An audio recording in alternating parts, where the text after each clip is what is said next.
Hi, everyone. Welcome to another episode of Fatherless Sons. I am your host, LaShawn Wiley, and this is episode 104. Today's episode, we are going to cover our normal topics and segments, which are building your empire, couch time, and fatherless and famous. Stick around towards the end of this episode to see who's today's fatherless and famous is. You'll be surprised.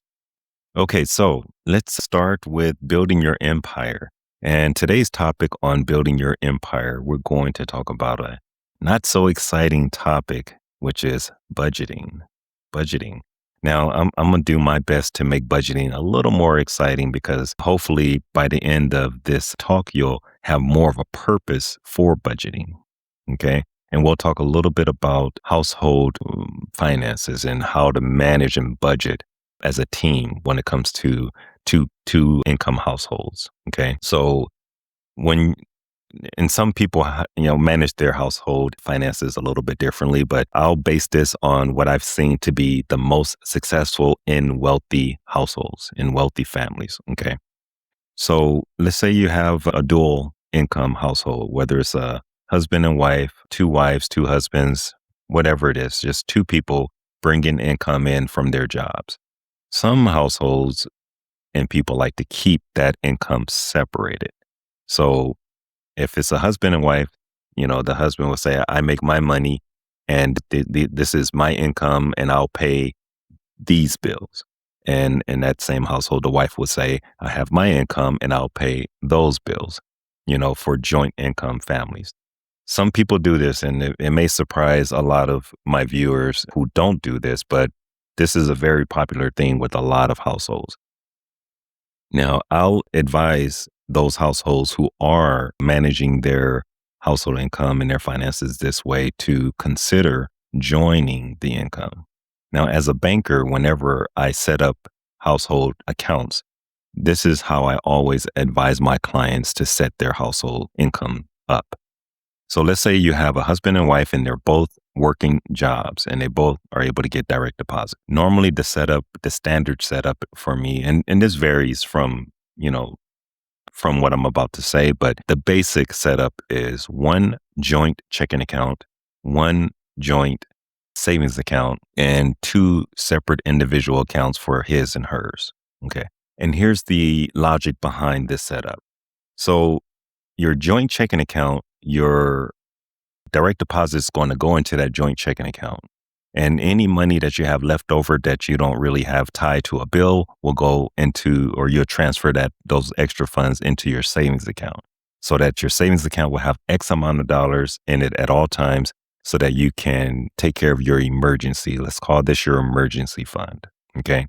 And the separate checking accounts, the his and hers, the smaller accounts, those accounts are set up so that the husband and the wife can have their own money to do different things. Like if you want to buy your wife a gift, you don't want that money coming out of your joint account so that she can see exactly how much you spent on that bracelet or on that ring or necklace or whatever it is that you bought for her. And the same thing for the wife. You don't want the hubby knowing exactly what you spent on him. Now, how do you fund those separate accounts? You can fund it with money that you have like a side hustle, maybe arts and crafts, maybe something you do on the side after work. That money can go into those separate accounts. Or you can just mutually agree to put X amount of dollars into those separate accounts every pay cycle, because normally your direct deposit, you can split it to have so much going into your main account with a little bit going on the side. Maybe the husband want to go out with the fellas and play poker and gamble a little bit. Well, that money should not come out of the household income. It shouldn't come out of the joint account. Or maybe the wife want to go on a vacation with the girls, a girls' night out, or maybe they all want to go to Vegas. That, money shouldn't come out of the household finances. Out of that household finance, that joint checking account, all of the bills of the house should come out of that. And like I said, if you have money left over after all the bills are paid, go ahead and put that into your savings account and build up your emergency fund, which should be anywhere from 3 to 6 months of your total expenses every single month.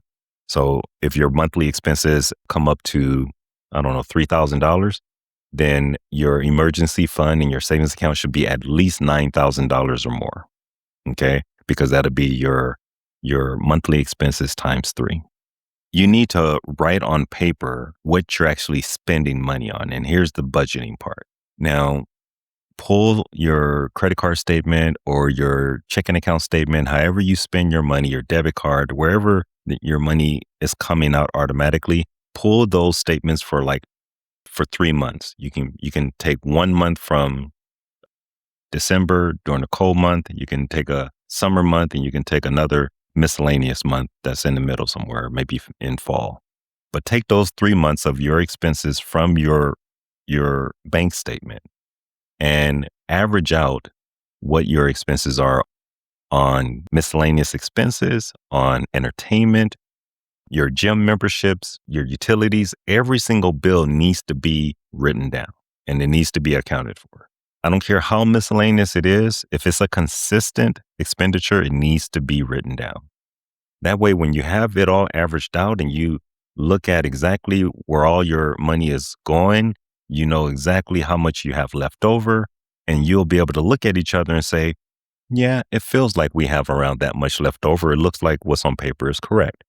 For example, if you have $500 left over, it should feel like you have $500 left over that you kind of splurge and spend on or save, put in your savings account or wherever.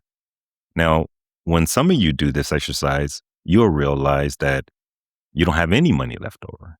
Maybe it's very little, like $50. And, after the month is over, even in that situation, you'll be able to look at each other and say, yeah, it feels like we are living paycheck to paycheck, because that's exactly what's going on. Okay. You need to know what that cash flow number is. If your cash flow number is $50, you need to know it and you need to see it on paper. If your cash flow number is $500, you need to know it and you need to see it on paper.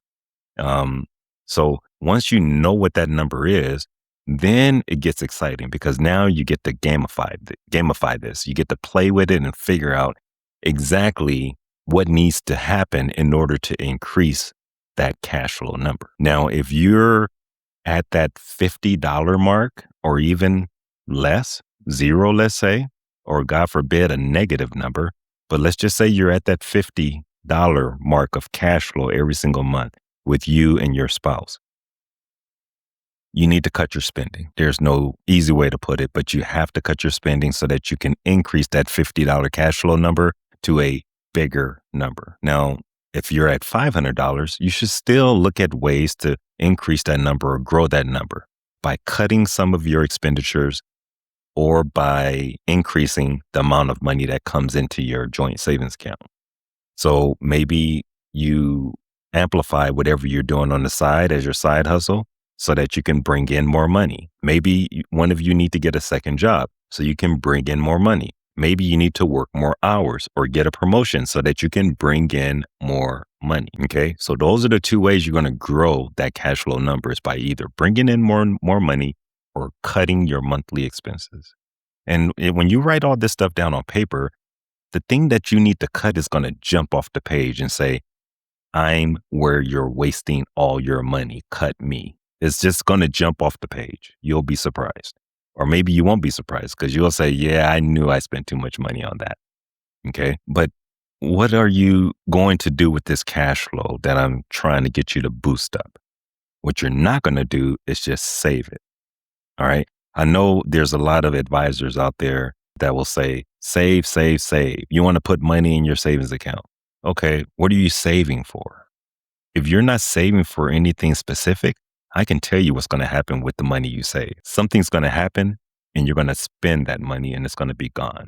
So you need something specific to save for. And here's the specific thing I want you to save for. My previous episode, I mentioned money press. A money press is something that you're going to purchase that costs a lot of money, that is going to spit out cash flow for you, extra passive income every single month. It could be real estate. It could be a side hustle. It could be a different type of passive income, but most of the time it costs money up front to purchase. This is where that cash flow becomes important, because this is how you're going to fund your money press, is with the money that you have left over. So the first thing is write everything down. The second thing is squeeze these numbers by cutting your miscellaneous expenses and building up your cash flow and bringing more money in. The third thing is you're going to save this money on the side somewhere, put it on the side so that you know exactly how much your money press costs. And you're going to use that money to buy your money press. Your money press is the money that you're going to splurge and enjoy and have fun with, not your paycheck, not the money that you bring into your joint account. Hopefully this makes sense for everyone that's listening. If you have questions, please leave those questions in the comments and I'll be more than happy to zero in on anything that I've said that you want me to kind of zero in on, or if you have just questions about your own personal household finances, go ahead and leave those questions in the comments and I'll be sure to answer those questions, okay? All right, so let's jump to our next segment, which is couch time. And couch time is a time that I like to share some conversations that I've had with either my mentee or maybe someone I've coached in the past. But in this case, today's couch time, I'm going to share a lesson, or you can say lesson or story, that I kind of went over with my kids, my daughter and my son. This is something I taught them as young adults. And it's a quote that I kind of came up with myself, that I coined myself, and I'll share that quote with you. But this is something I think is very important for young adults to know, and even mature adults, in order to set boundaries, especially with people that you call your friends. So here's the quote. The quote is, "If a person cannot respect your no, they do not deserve your yes." The meaning of the quote is kind of self-explanatory, but I still want to deep dive and zoom in on exactly what I mean by, if a person cannot respect your no, they do not deserve your yes. I'll give you an example. Let's say a friend of yours, need to borrow some money from you, since we're talking about budgeting. And if you loan this money out, it's going to interfere with your ability to buy your money press that you're this close to buying. You just need this much more money and you'll be able to buy your money press. But a friend is asking you to loan them, let's say $1,000, which will set you back. And you tell the friend, you know what? I just don't have the money to loan out right now. I'm sorry, I just can't do it. And instead of accepting your no, they give you a hard time and say, well, what do you mean? I know you got money, man. Just loan me the money. And you say, well, I just don't have it to loan. I just can't right now. I'm sorry. Oh man, if it was me, I'll give you the money. How come you don't want to give me the money? Okay. So that's twice you then said no, and they're still on it. That means they're not respecting your no. Now here's the cherry on top of the sundae, if they take it this far and say, well, forget you then, man. You call yourself my friend and you won't even loan me the money. Well, forget you. I don't need you anyway. And then a couple of weeks later, they come back and say, hey man, I was sorry about that, man. I didn't mean to, get mad at you. I was just kind of really needing the money. Well, in the heat of the moment, they disrespected you. They not only didn't accept your no, but they disrespected your no. And they disrespected you by blowing up and getting upset. And there's a famous saying, if a person shows you who they are, believe them. All right. So in the heat of the moment, they just showed you who they are, that they don't respect your no, and that they disrespect your no and disrespect you by blowing up. That apology don't really mean much to me after the fact. After you've shown me who you are, your apology is not going to erase that. So if a person is not respecting your no, you should think about the role that they play in your life. And I taught my kids this, and hopefully they're able to use this. I know my daughter uses this. So she's already told me plenty of times that she's put people to the test whenever, there's something she can't do for them and how they respond to her no.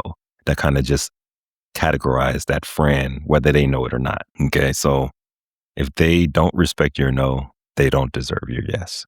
All right, so let's jump to one of my favorite segments of the show, which is Fatherless and Famous. And in this segment, we get to talk about people who grew up in a fatherless household and still was able to find success. If you have someone like this that you want to recognize, they don't have to be world famous. They could be famous in your eyes.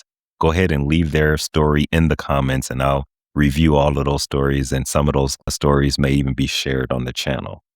But right now, I like to do some research on a person who grew up in a fatherless household and use their stories to hopefully inspire others to follow suit and find success their own way. Today's fatherless and famous, drum roll please, is Leonardo DiCaprio. Now, I love his work as an actor. He's a great actor. I know some people either will like him and some will not, and that's okay if you don't like his work. But I personally do like his work. That's why I decided to go ahead and feature Leonardo. Now, another reason I chose to feature Leonardo is because his situation is not something that is common to me. So I couldn't really connect to his fatherlessness and how he grew up because I didn't grow up this way. But maybe some of my viewers maybe can connect with his story. So here we go. When Leonardo was around 1 year old and his father, George, separated, they went Splitsville. And the mom was there to raise Leonardo by herself. Here's the twist, though. When the father left the family, he moved in the same vicinity, like next door. And Leonardo still was able to see his father, but he wasn't in the household.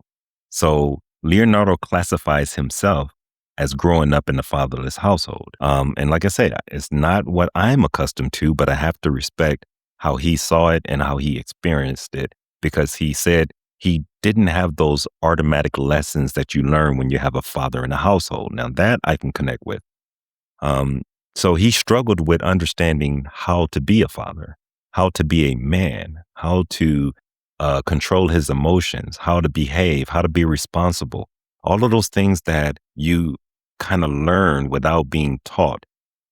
You just learn it by watching a role model, watching your father in the household take care of business, how he manages bills and how he interacts with his wife, his loved ones, his kids, his neighbors. Those are the lessons that Leonardo said that he missed out on. And he had to kind of learn himself through trial and error. So, like I said, that was something that really surprised me and I couldn't relate to, but at the time I understood it. Now, Leonardo grew up in East Hollywood and he was surrounded by a lot of prostitution, a lot of drug use, some violence.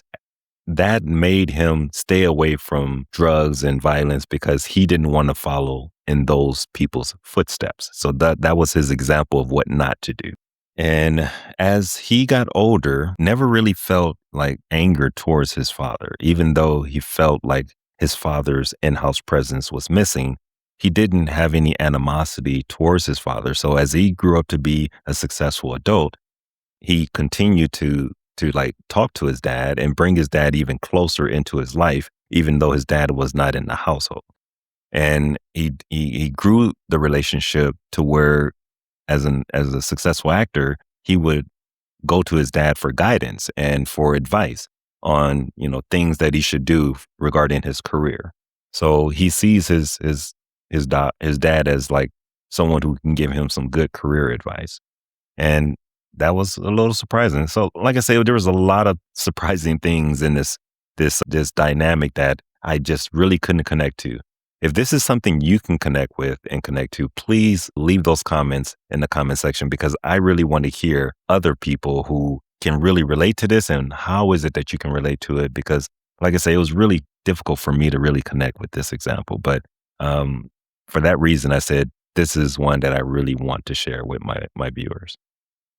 Our tradition for Fatherless and Famous is to talk about net worth. And like I said, I like to use this as inspiration for those who are growing up or who just came out of a fatherless household and they're maybe becoming adults or they're already adults, that if Leonardo can do it, you can do it too. If all the people that I feature on Fatherless and Famous, if they can do it and find success, you can do it and find success as well.